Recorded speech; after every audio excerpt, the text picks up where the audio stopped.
तिमिरान्धस्य ज्ञानाञ्जनशलाकया चक्षुरुन्मीलितं येन तस्मै श्रीगुरुवे नमः। नमो विष्णुपादाय कृष्णप्रेष्ठाय भूतले श्रीमते भक्तिवेदान्त स्वामिनिति नामिने। नमस्ते सारस्वते देवे गौरवाणी प्रचारिणे निर्विशेष शून्यवादी पाश्चात्य देशतारिणे। नित्यानंद नमस्तुभ्यं प्रेमानंद प्रदायिने कलौ कल्मषनाशाय जानवापतये नमः। नमो महावदन्याय कृष्ण प्रेम प्रदायते कृष्णाय कृष्ण चैतन्य नामने गौरतुसे नमः। जय श्री कृष्ण चैतन्य प्रभु नित्यानंद श्री अद्वैत गदाधर श्रीवासादि गौर भक्त वृंदा। हरे कृष्णा कृष्णा कृष्णा हरे हरे हरे राम राम राम हरे हरे। हरे कृष्णा। तो आप सभी भक्तों का हार्दिक स्वागत है आज के भागवतम क्लास में। तो आज हम लोग चर्चा कर रहे हैं first canto 7th chapter and text 7th chapter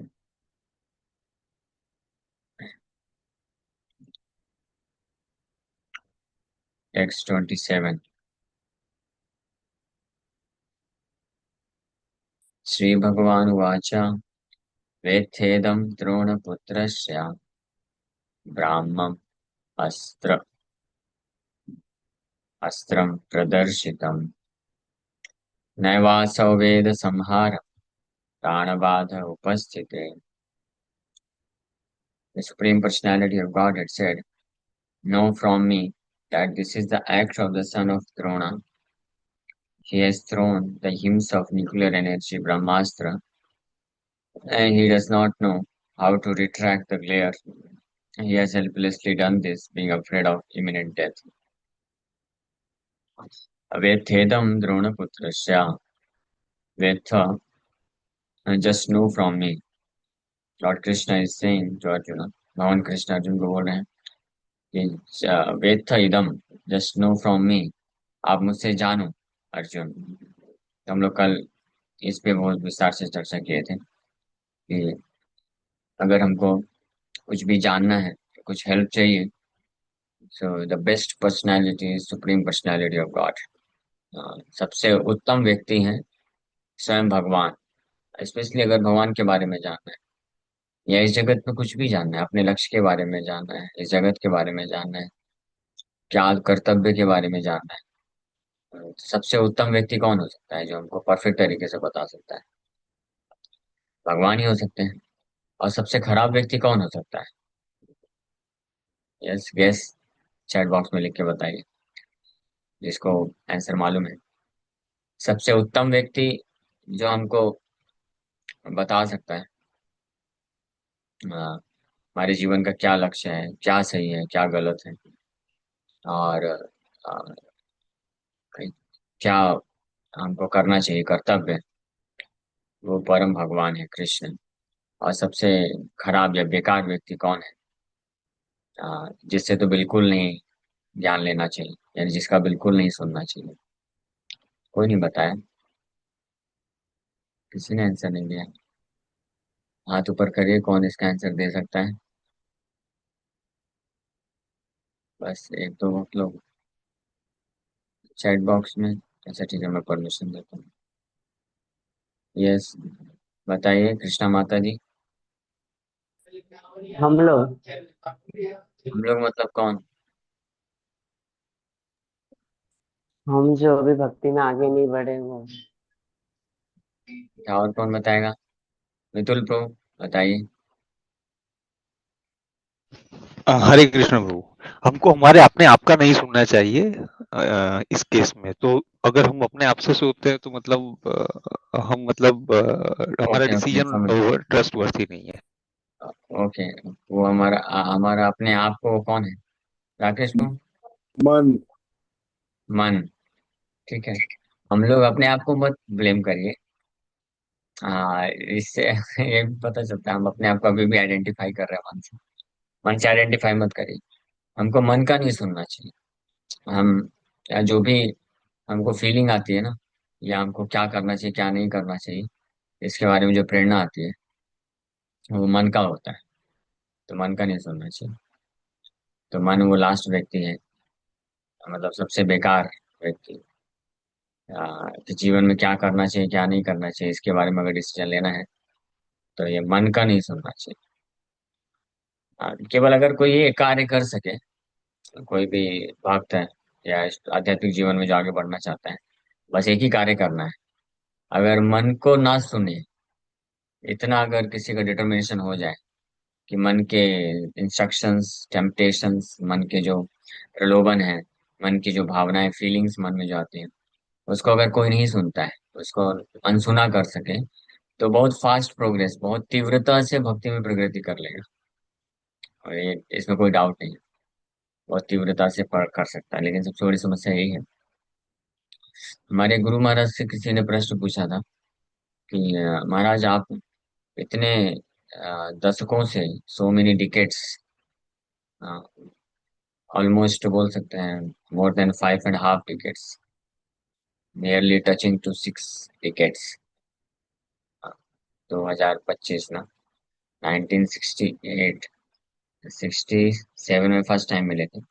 68 से लेकर के 24 तक, 57-58 ईयर्स ऑलमोस्ट मान लीजिए। तो 6 डिकेट्स लगभग। हाँ, 6 डिकेट, 60 वर्ष, ऑलमोस्ट 60 वर्ष। आसान बात नहीं है। आप कैसे हर परिस्थिति में इतना स्ट्रिक्टली सब पालन करके और प्रभुपाद जी का सेवा किए बिना विचलित हुए? गुरु महाराज यही चीज बोले, because I never listen to the mind. मैं कभी मन का नहीं सुनता। कुछ भी, जैसे कुछ सेवा कर रहे हैं, तो सेवा में बहुत सारी बाधाएं हैं।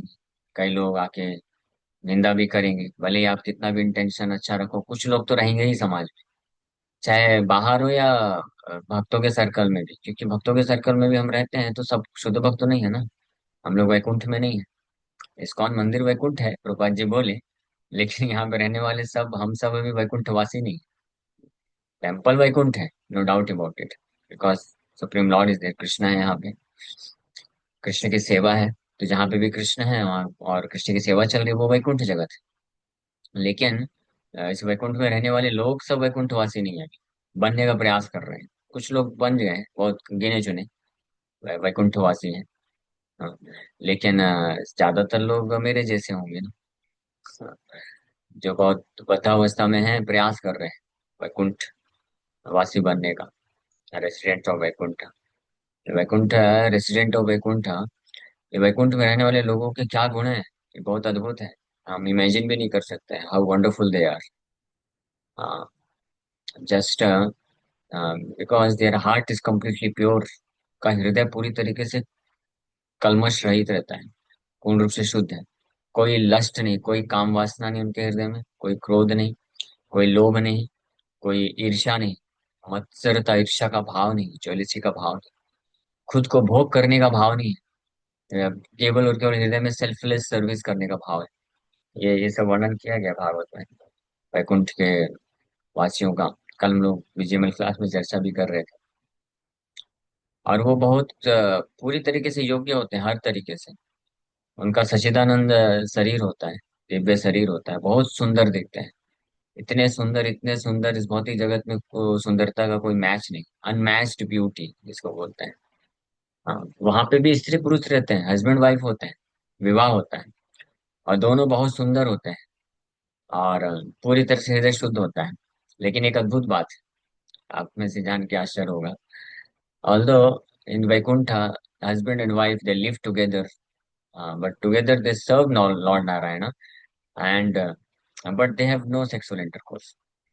A very interesting fact, because there is no requirement, जरूरत ही नहीं।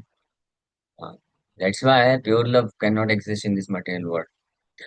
सो इतने वो अद्भुत हैं, और भगवान का निरंतर गुणगान करते हैं, निरंतर स्मरण करते हैं। कोई लेजीनेस नहीं, ढीलापन नहीं, कोई क्रेजीनेस नहीं, कोई लेजीनेस नहीं, एंड नो फॉरगेटफुलनेस। बिल्कुल भूलते नहीं भगवान को। 24/7 कृष्णा कॉन्शियस रहते हैं। तो ऐसे इसीलिए जब शिला प्रभुपाद को पूछा गया कि आपके आध्यात्मिक गुरु के बारे में बताइए, तो प्रभुपाद बोले व्हाट कैन आई से। तो एक शब्द में जब बोलना था कि मेरे spiritual master his divine grace भक्ति सिद्धांत सरस्वती ठाकुर कैसे हैं, तो एक शब्द में बोलना था, तो प्रभुपाद जी बोले she was perfect Jaya, she was a Vaikuntha man. बस इतना ही बोले, इसी से समझ लो आप। अब भी क्या बोल सकते हैं। वो वैकुंठ के आदमी, वैकुंठ के व्यक्ति है। He came from Vaikuntha, Vaikuntha से आए। इसी प्रकार से प्रभुपाद भी, he was a Vaikuntha man, Vaikuntha के व्यक्ति हैं, वैकुंठ से आए थे, और वापस यहाँ पे प्रचार करके वैकुंठ चले गए। सो एनीवे, हम लोग क्या बोल रहे थे। मन। हाँ, because I do not listen to the mind. मन का नहीं सुनते हैं। जो मन का सुनते हैं वो माया में चले जाते हैं। जो मन का नहीं सुनते हैं वो कृष्ण, कृष्ण कॉन्शियस बन जाते हैं। हाँ, तो मैं ये बता रहा था कि हम कुछ भी करते हैं ना, भक्ति करने का प्रयास करेंगे, सेवा भी करेंगे, बड़े सेल्फलेस करेंगे। कुछ लोग तो आएंगे इस संसार में, जो कि जो कि निंदा करेंगे। कुछ लोग ऑब्स्टेकल क्रिएट करेंगे, बाधाएं डालेंगे, क्योंकि हृदय कंटामिनेटेड है ज्यादातर लोगों का। लेकिन वही भक्त आगे बढ़ पाएगा जो मन का नहीं सुनेगा। हमारे तो वैसे, हमारे तो डबल है चीजें, हमारे खुद के हृदय में अनर्थ भी है, और अन्य सामने लोगों के हृदय में अनर्थ होते हैं, तो क्लैश होता है। जब क्लैश होता है तो मन पूरी तरीके से विचलित हो जाता है, और मन बोलता है कि नहीं करूंगा, जाओ। मन भड़क जाता है, और मन अनेकों प्रकार के प्रपोजल देता है।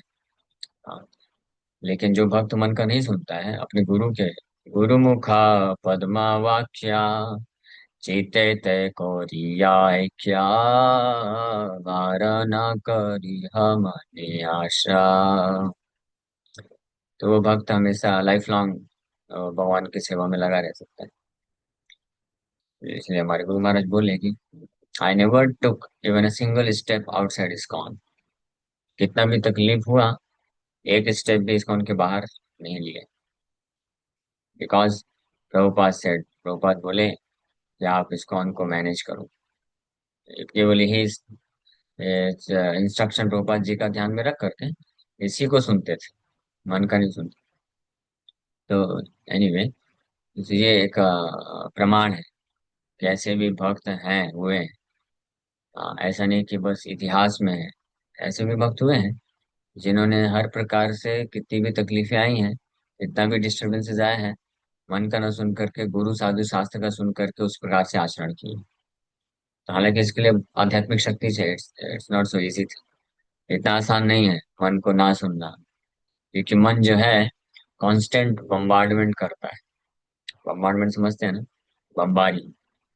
हाँ, मन का जो सिंगल सिंगल मन के जो टेम्पटेशंस होते हैं या प्रपोजल्स होते हैं कि ऐसा करना चाहिए, ऐसा नहीं करना चाहिए, इस प्रकार से एक्ट करो। और स्पेशली ज्यादातर जो मन के प्रपोजल्स होते हैं वो सेंस ग्रेटिफिकेशन के इर्द गिर्द होते हैं, इंद्र तृप्ति कराने के लिए, हमको कंफर्ट या मनोरंजन, एंटरटेनमेंट, मजा दिलाने के लिए। हाँ, एक और इसका शब्द आ गया है। ये भौतिक जगत इतना बेकार है, कंटामिनेटिंग है, और लोग यहाँ पे इतने एक्सपर्ट हैं। है बिजनेस है सेंस ग्रेटिफिकेशन का, एक ही कार्य। हाँ, सेंस ग्रेटिफिकेशन बिजनेस है, इंद्र तृप्ति का कार्य है, जो कि क्या है, जो कि कंटामिनेशन है, जो कि लस्ट, आउट ऑफ लस्ट, भौतिक इच्छा है। ये गलत है, ये हृदय की गंदगी है। लेकिन उसको अलग अलग नाम से पुकारते हैं, ये प्रूव करने के लिए कि दिस इज गुड, ये अच्छा है, ये मैं गलत नहीं कर रहा हूँ कुछ, आई am doing fair with me. ऐसे भी टर्म आया है। हाँ, ऐसा भी लोग बोलते हैं। तो ऐसे अलग अलग इज्म के नाम पे जानते हैं। रिस्पॉन्सिबिलिटी के नाम से। प्रहलाद महाराज तो सीधे अ, भागवत में तो बहुत भड़क के बोल देते हैं, प्रेम out of love, I am simply concerned out of love for these fools and rascals. Prahlad Maharaj बोलते हैं भगवान नरसिंह देव को प्रार्थना करते वक्त कि आई am simply concerned with these fools and rascals who are making elaborate plans in the name of responsibility for sense gratification। अनेकों प्रकार के योजनाएं बनाते हैं इंद्र तृप्ति करने के लिए। माया सुखाय उद्भवतो विमूढ़ान। विमूढ़ान means first class fools and rascals. Prahlad Maharaj बोल रहे हैं, डोंट माइंड उसको, मैं भी मेरे लिए ही बोल रहे हैं, मैं अपने लिए बता रहा हूँ।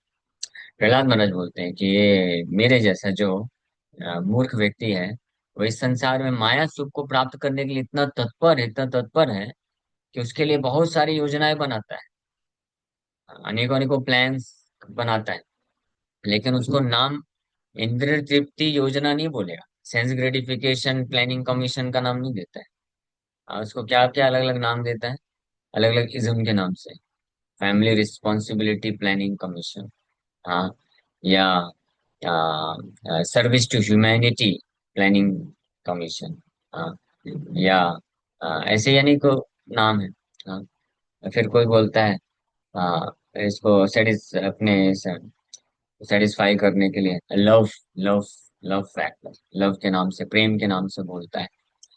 या अभी और भी टर्म्स आ चुके हैं, मनोरंजन भी बोला जाता है कहीं कहीं पे। तो मनोरंजन तो पता चलता है मन को सुख देने के लिए, तो ये सेंस ग्रेटिफिकेशन है, पता चल जाता है।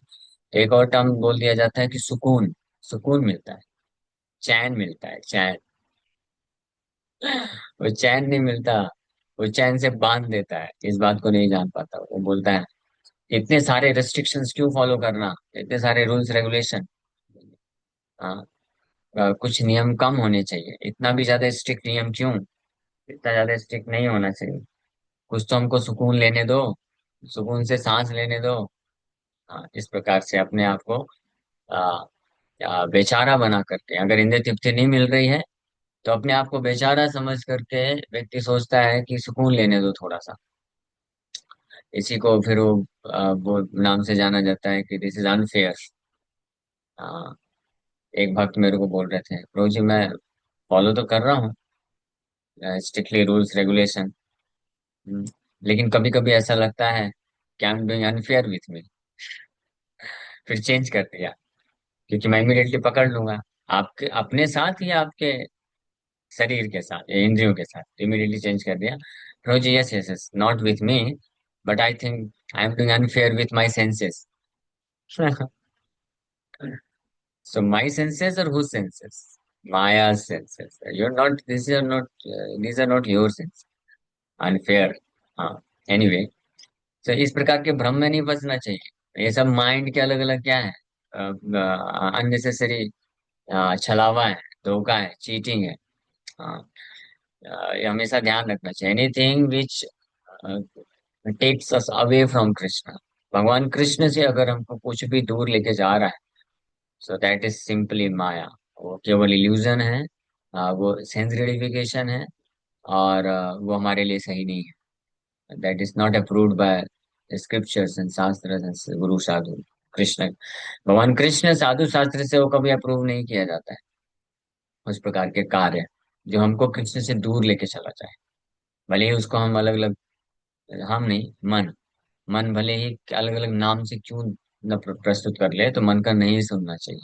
हमेशा भक्त का मतलब होता है उसका जो क्या बोलते हैं parameter test, litmus paper test बोल सकते हैं, ये जो भी है, जो इस पैरामीटर पे, इस फैक्टर पे विचार करता है कि क्या ये मुझे कृष्ण से दूर लेके जाएगा, कृष्ण भक्ति से दूर लेके जाएगा, या कृष्ण के पास लेके आएगा। मन कभी कभी इतना इल्यूजन क्रिएट कर देता है कि हाँ, ये जो इंसेंस ग्रेटिफिकेशन का बिजनेस है, मन उसको कन्विंस करता है जीवात्मा को, स्पेशली अगर कोई भक्ति मार्ग में आ जाता है, तो बोलता है कि ये करने से आप कृष्ण के नजदीक आओगे। इसलिए कृष्ण के नजदीक आना, कृष्ण से दूर जाना, इसका मतलब भी समझना चाहिए। कृष्ण के प्रति भक्ति बढ़ना, इसका मतलब है बहुत सिंपल सा, कि क्या हमारा कृष्ण के प्रति आसक्ति बढ़ रहा है, तो साइमल्टेनियसली भौतिक जगत से विरक्ति या उत्पन्न होना चाहिए।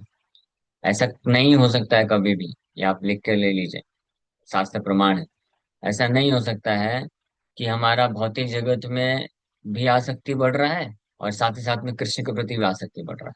That is not possible. इन दोनों में से एक ही होगा। ये इनवर्सली प्रोपोर्शनल है, not directly proportional, inversely. Sense gratification and Krishna consciousness go ill together, not well together, ill together. Ill together का अर्थ होता है दोनों अपोजिट है, कोई तालमेल नहीं है। या तो कृष्ण के प्रति आसक्ति बढ़ेगी या तो माया के प्रति आसक्ति बढ़ेगी। अगर कृष्ण के प्रति आसक्ति बढ़ रही है तो माया या सेंस ग्रेटिफिकेशन, इंद्र तृप्ति के प्रति आसक्ति कम होनी चाहिए, विरक्ति होनी चाहिए। ये टेस्ट हमेशा करना चाहिए कि क्या मैं कोई कार्य कर रहा हूँ, किसी प्रकार से किसी के साथ एसोसिएट कर रहा हूँ, तो क्या वो मेरे को कृष्ण के प्रति आसक्ति बढ़ा रहा है। हाँ प्रभु जी, कृष्ण के प्रति आसक्ति लगता है बढ़ रही है। जब से उसके संग में आया हूँ तो मेरा माला बढ़ गया है। तो माला नहीं बढ़ा, इल्यूजन है। कुछ समय के लिए ऐसा लग रहा है, कुछ दिन या कुछ महीने के बाद वही माला कब नीचे आ जाएगा, जीरो हो जाएगा, पता भी नहीं चलेगा। हाँ। तो सिंपल टेस्ट है, हमेशा ध्यान रखना चाहिए कि क्या मेरा कृष्ण के प्रति आसक्ति बढ़ रहा है, और इसका इनवर्स होना चाहिए माया के प्रति, इंद्र तृप्ति के प्रति विरक्ति खत्म होना चाहिए। Attachment towards maya must go down and attachment for Krishna must go up. हाँ। But mind is so powerful, ऐसा इल्यूजन क्रिएट करता है, स्पेशली जब कोई भक्त, अगर कोई व्यक्ति फंस गया है माया के इल्यूजन में, भौतिक आसक्ति में, तो उसको लगता है कि मैं मटेरियल अटैचमेंट नहीं है, मेरे को कृष्ण के प्रति ही आसक्ति है। हाँ, वो तो इसलिए व्यक्ति को अपने हृदय में कम से कम ऑनेस्ट रहना चाहिए, ईमानदार रहना चाहिए, अपने आप से तो ईमानदार रहना चाहिए। हाँ। और फिर डिसाइड करना चाहिए। एनीवे, तो मन का जो नहीं सुनते हैं, गुरु साधु शास्त्र का ही सुन के जो आगे बढ़ते हैं, वही वास्तव में भक्ति में प्रकृति आ, क्या बोलते हैं, टेंजिबल रूप में कर पाते हैं। मतलब भक्ति में प्रकृति तो स्लो स्लो स्लो स्लो तो सबका होगा, जो भी लगा है। हाँ। कम से कम मनुष्य जीवन तो सुनिश्चित हो जाता है अगर कोई भक्ति में थोड़ा भी करता है प्रकृति, ये भक्ति से बस जुड़ा भी रहता है, तो मनुष्य जीवन उसको गारंटीड है, और फिर वो वापस से भक्ति करने का अवसर मिल जाएगा। लेकिन ये कब तक हम थोड़ा थोड़ा भक्ति करके, हर बार आके मनुष्य जीवन प्राप्त करके फिर भक्ति, फिर थोड़ा थोड़ा करके, ये कब तक करते रहेंगे। हाँ। एक बार में फिनिश द बिजनेस क्यों नहीं कर देते। प्रभुपाद जी बोलते हैं, my Guru Maharaj used to से, finish the business in one life time, why come back again. एक ही जीवन में अपना ये बिजनेस जो है, कार्य है, कृष्ण कॉन्शियस, कृष्ण भावना भावित होने का जो कार्य है हमारा, इसको फिनिश क्यों नहीं कर देते हैं। कोई बोलेगा नहीं, हमारा जीवन तो निकल गया, आप क्या फिनिश करेंगे, अभी तो हम फिनिश होने के कगार में। तो ऐसा नहीं, ये भी ध्यान रखना चाहिए कि कृष्ण भावना भावित, पूर्ण रूप से कृष्ण भावना भावित होने के लिए समय अंतराल का आवश्यकता नहीं है कि हर किसी को 50 60 70 80 साल ही चाहिए। किसी के पास अगर 10 साल भी है, 5 साल भी है, 1 साल भी है, 1 महीना भी है, एक दिन भी है, और भागवत तो बोलता है एक मुहूर्त भी है अगर, वो भी पूरी तरह से कृष्ण कॉन्शियस हो सकता है। लेकिन जितना कम समय रहेगा उतना ज्यादा इंटेंसिटी बढ़ाना पड़ेगा, ये बात जरूर है। ज्यादा समय है तो भी इंटेंस होकर के ध्यान पूर्वक आगे बढ़ना है। लेकिन अगर कम समय है किसी के पास, तो उतना ज्यादा तीव्र हो जाना चाहिए, तो कम समय में भी निकाल सकता है।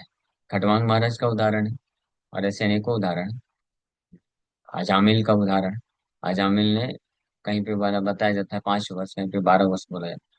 शुरू में वो भक्ति किया था, मे बी 20 25 30 साल का रहा होगा, लेकिन फिर बाद में विचलित हो गया। फिर आगे के 50 60 साल पूरा पापमय जीवन व्यतीत किया।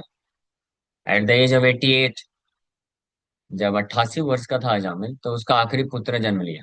कैन यू इमेजिन, 88 साल का बूढ़ा हो गया था तब भी एक पुत्र को जन्म दिया अजामिल। और वो पुत्र जब 8 10 12 साल का हो गया, तब उसका मृत्यु आता है। यानी 25 30 35, ऐसा एज का वर्णन नहीं है, बट ऐसा हम अनुमान लगा सकते हैं कि जब यंग एज में ही अजामिल विचलित हो गया था, अपनी धर्म पत्नी को भी बाहर कर दिया, माँ बाप को भी बाहर भगा दिया, और वैश्या को लेके आ जाता है। उस वैश्या को मेंटेन करने के लिए अजामिल को जो है बहुत सारे पाप करने होते हैं, बहुत सारे पाप में कार्य में लग जाता है, और उस वैश्या के गर्भ से 10 10 बच्चों को उत्पन्न करता है। और आखिरी पुत्र जो है, जब बूढ़ा हो गया, तो उस वक्त, और आखिरी पुत्र का नाम नारायण रखा। यानी मृत्यु के समय में लगभग अजामिल का एक 90 95 95 ऐसे मान सकते हैं। तो अब 50 60 70 साल तो अपना जीवन पाप में व्यतीत किया था। शुरू में उसको संस्कार मिला था, लेकिन भगवान के नाम में, नाम का आश्रय, नाम उच्चारण किया मृत्यु के समय, तो अजामिल को सेकंड चांस दिया गया। ये भी ध्यान रखिए। कुछ लोग को ये भी कंफ्यूजन रहता है, वो सोचते हैं कि अजामिल ने आखिरी समय में नाम ले लिया, मुक्त हो गया, हम भी आखिरी समय में ले लेंगे, मुक्त हो जाएंगे। तो अजामिल आखिरी समय में, मृत्यु के समय में जब नाम लिया तो मुक्त हुआ, लेकिन वैकुंठ नहीं गया। मुक्त मतलब पाप से मुक्त हो गया। उसको पाप से जब मुक्त हो गया, नरक नहीं जाना पड़ा, तो नरक से मुक्त हो गया। लेकिन वो यहाँ भौतिक जगत से मुक्त नहीं हुआ था। उसको दूसरा मौका दिया गया, दूसरा सेकंड चांस मिला। फिर आगे कहीं पे वर्णन है 5 वर्ष, कहीं पे वो 12 वर्ष हरिद्वार चला गया, घर बार छोड़ करके, बच्चों पत्नी सबको छोड़ दिया, पूरी तरीके से संन्यास ले लिया। हरिद्वार में जा करके वहां पे शुद्ध भक्तों के संग में रह करके इंटेंस, बड़े तीव्रता से भजन में लग गया। क्योंकि प्रवचन सुना था ना, विष्णु देव दूत आए थे, वैकुंठ के दूत आए थे यमराज के साथ जब वार्तालाप कर रहे थे, तो विष्णु दूतों ने ये प्रवचन दिया था, नाम की महिमा, भगवान की भक्ति की महिमा। तो वो सब सुन रहा था, तो आंखें खुल गई, फटी की फटी रह गई उसकी। हाँ, वो बस यही विचार कर रहा था, किसी तरह से एक बार मुझे बचा दो, मौका दे दो, मैं फिर कभी माया में नहीं जाऊंगा। हाँ, तो उसको बोलते हैं इंटेंसिटी। हाँ, तो ये इंटेंसिटी अगर कोई लाता है तो 5 साल, 8 साल, 10 साल, 12 साल भी सफिशियंट है, बहुत ज्यादा है। फिर उसके बाद वो कब अपना परफेक्ट करता है और वैकुंठ निकल जाता है। इसलिए अजामिल का इतिहास है।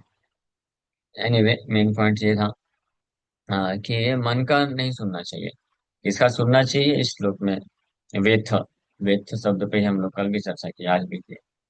वेथेदम द्रोण पुत्र, भगवान बोल रहे हैं, जस्ट नो फ्रॉम मी, मेरे से जानो। कृष्ण से जानना चाहिए या कृष्ण के भक्तों से जानना चाहिए? अपने मन से नहीं जानना चाहिए। मन, मन तो हमको दूषित कर देगा। प्रभुपाद जी के एक शिष्य हैं, महान शिष्य, हिज होलीनेस नव योगेंद्र स्वामी महाराज, वो बोलते हैं, मलिन मन की हर बात है बेकार, मलिन मन की हर बात है बेकार। हमारा मन तो मलिन है, इसकी बात कितनी सही होगी? सब बेकार ही होगी, गंदा ही होगा सब कुछ। हाँ, जैसे मान लीजिए गंदा कपड़ा है, तो गंदे कपड़े में आप पानी डालेंगे तो भी पानी गंदा हो जाएगा, दूध डालेंगे तो दूध गंदा हो जाएगा, जूस डालेंगे तो जूस गंदा हो जाएगा। सही बात है ना? ऐसा थोड़ी ना है कि पानी डाला तो पानी गंदा होगा, जूस गंदा नहीं होगा, सब कुछ पॉलिट हो जाएगा। इसलिए मलिन मलिन मन है, मन जिसका भी मलिन है, उनकी बात कर रहे हैं। हो सकता है आप में से कोई पूरी तरह शुद्ध मन के होंगे, लेकिन मैं अपने लिए बात कर रहा हूँ कि मेरा मन मलिन है, गंदा है। तो इस मन से आने वाली जितनी भी बातें होंगी, सब क्या होंगे? बकवास ही होने वाली। कोई उसमें सब्सटेंस नहीं होगा, तत्व नहीं होगा, वो हमको भटकाएगा ही। इसलिए मलिन मन की हर बात है बेकार, केवल हरिनाम है सार। हरिनाम, हरि, भगवान, हरि भक्त, यही सार है। इसलिए इनके द्वारा कंक्लूजन मिल सकता है हमको क्या करना है, क्या नहीं करना है। इसलिए जो बुद्धिमान भक्त होते हैं वो मन का नहीं सुनते हैं। किसका सुनते हैं? वेथेदम, hear from me, know from me. Krishna बोल रहे हैं, जस्ट नो फ्रॉम मी, मुझसे जानो। Know from me. हाँ, कौन बोल रहे हैं? कृष्ण से जानना चाहिए, और कृष्ण को समर्पित जो भक्त है उनसे जानना चाहिए। तब हम वास्तव में निकल सकते हैं। अब कोई बोलेगा, आप जो बोल रहे हैं प्रभु, वो बात तो सत्य है, हम स्वीकार करते हैं, लेकिन हमसे नहीं होता है। ये मन को, मन का ना सुनना ये बहुत डिफिकल्ट है। और हम जानते हैं कृष्ण का सुनना चाहिए, कृष्ण क्या बोल रहे हैं हमको पता भी है, लेकिन फिर भी मन को मना नहीं कर पाते हैं और कृष्ण का सुन नहीं पाते हैं। हाँ, धृतराष्ट्र जैसी स्थिति हो जाती है मेरे जैसे कुछ लोगों को। धृतराष्ट्र जैसे बोले कि क्या धर्म है, हाँ, ये मुझे मालूम है, और क्या अधर्म है ये भी मालूम, लेकिन धर्म के प्रति आसक्ति नहीं हो पा रही है, और अधर्म को मैं त्याग नहीं पा रहा, क्या करूं? धृतराष्ट्र को पता था कृष्ण परम भगवान, ये भी मालूम था कि उसके पुत्र जो है अधार्मिक है, इसलिए उसके पुत्र के प्रति आसक्ति है उसकी, ये भी जानता था। और ये भी मालूम था उसके सारे पुत्र मरने वाले हैं, उसका उसका जो है सर्वनाश होने वाला है, वो भी जो है अपना नेक्स्ट लाइफ में भी उसका गति जो है खराब होने वाला है, ये आसक्ति के कारण। सब मालूम था, लेकिन फिर भी धर्म के प्रति आसक्ति नहीं आ रही थी और अधर्म छोड़ नहीं पा रहा था। तो इसके लिए क्या उपाय था, क्या हुआ? लेकिन जो वही धृतराष्ट्र बाद में छोड़ दिया। बताइए, किसको मालूम? यहीं पे कोई विराम करेंगे। Thank you very much. Hare Krishna. ठीक है। छोटा भाई थे विदुर जी, लेकिन आखिरी में विदुर समझ गए कि अब कोई उपाय नहीं है। ये बड़े भैया साहब, अभी भी युद्ध भी हो गया, सारे पुत्र भी मर गए, फिर भी देखो कितना आसक्त है, छोड़ने को तैयार नहीं है। तो बहुत उनको बहुत हैवी प्रवचन दी। हाँ, पढ़ सकते हैं, भागवत में लिखा हुआ है। और उनको बहुत एक, ही कटु हाँ वचन दिए थे विदुर जी हाँ, ने धृतराष्ट्र को। बहुत स्ट्रांग स्ट्रांग इंस्ट्रक्शन से निकाले निकाले। यहाँ तक बोल दिए कि आप उस कुत्ते की तरह हैं जिसको तू तू करके कोई ब्रेड का टुकड़ा खिलाता है तो भाग चला जाता है। तो भीम आपको ऐसे पाल रहा है, कुत्ते की तरह पाल रहा है, आपको इतना भी शर्म नहीं आती? अगर थोड़ा भी शर्म होती तो आप ये छोड़ के चले जाते, जाओ भगवान हरि का आश्रय लो। तो धृतराज जब ये सुने तो बिल्कुल कांप गए। बोले what nonsense I am doing, ये क्या नौटंकी, मैं क्या कर रहा हूँ। तो उसी रातों रात निकल गए। संन्यास ले लिए, जंगल में जाके भगवान नारायण का ध्यान करने में लग गए, और फिर वहां से वो वैकुंठ निकल गए। ये होता है सत्संग। साधु संग मतलब वो साधु जो है, वो साधु जो हमारी भौतिक आसक्ति को काटता नहीं है, वो असली साधु नहीं। ये ध्यान रखिए। अगर कोई साधु केवल हमको बोलता है हाँ बहुत अच्छा प्रभु जी, बहुत अच्छा कर रहे हैं आप, बहुत अच्छा कर रहे हैं, हाँ बहुत अच्छा आप भौतिक संसार में भी कितना तरक्की कर रहे हैं आप, कितना अच्छा कर रहे हैं, कितना डोनेशन दे रहे हैं, सब कुछ, इसका मतलब वो चीटर है, हमको धोखा दे रहा है। ध्यान रखने का। वो साधु जो हमको बताए कि आप प्रभु माया में पड़ रहे हैं, आप कब ये भौतिक आसक्ति को त्यागेंगे, आपका भजन क्यों नहीं बढ़ाते हैं, आप मंदिर में क्यों नहीं आते हैं ज्यादा, तो वो हमारा असली मित्र है। लेकिन ऐसा साधु जब बोलता है, जब भौतिक आसक्ति काटने की बात आती है, तो उस वक्त बहुत हृदय में थोड़ा सा कड़वा लगेगा। बट यही प्रोसेस है। ये हम मैं नहीं बोल रहा हूँ, ये तो एग्जाम्पल एक मैंने दिया आपको। भगवान कृष्ण बोल रहे हैं उद्धव गीता में।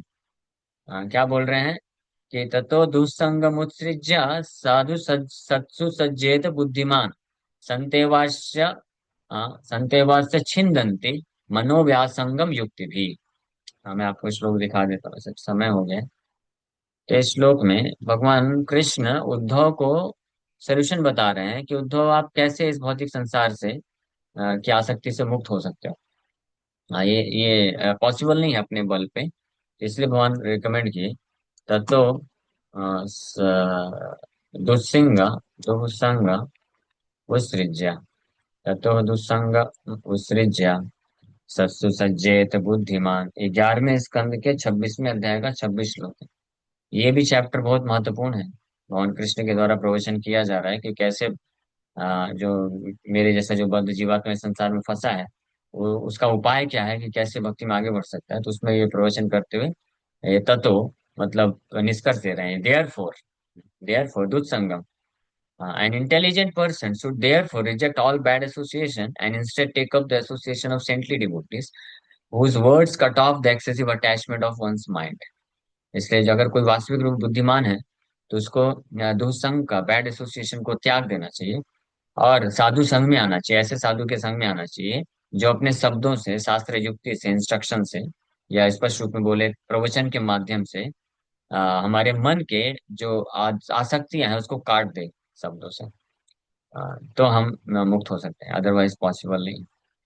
और एक बार ये आसक्ति से कोई मुक्त होगा तो फिर अच्छे से भजन वो कर पाएगा और कृष्ण के प्रति भी आसक्ति विकसित कर पाएगा। जब तक भौतिक आसक्ति रहती है, ये एक बहुत डिफिकल्ट टास्क है। कृष्ण के प्रति आसक्ति विकसित करना, कितना भी भजन वो कर ले, ये बहुत मुश्किल हो जाता है। श्रील भक्तिवेदांत सरस्वती ठाकुर इसलिए एग्जाम्पल देते हैं वो नाव का, जिसमें वो नाविक जो है पूरा रात चलाता रहा, चाकू, चाकू ही बोलते हैं ना, जो भी बोलते हैं, लेकिन वहीं का वहीं रह गया। क्यों? क्योंकि जो लंगर बोलते हैं, क्या बोलते हैं, जो रखा था उसे अटैच करके, तो अटैचमेंट को निकाला नहीं। हाँ, इसलिए उसी प्रकार से हमारे हृदय में ये भौतिक जगत के प्रति जब तक वो अटैचमेंट है, उसको कोई खोलेगा नहीं, तो ये जो गाड़ी है आगे नहीं बढ़ पाएगी, बहुत डिफिकल्ट हो जाता है। एनीवे, हरे कृष्णा। घबराइए नहीं, मैं थोड़ा स्ट्रांग बोल दिया, लेकिन धीरे हो सकता है, पॉसिबल है धीरे धीरे साधु संघ के प्रभाव से और भगवान कृष्ण की कृपा से। अगर उनके नाम का आश्रय कोई ले तीव्रता से तो पॉसिबल है। Thank you very much. Hare Krishna.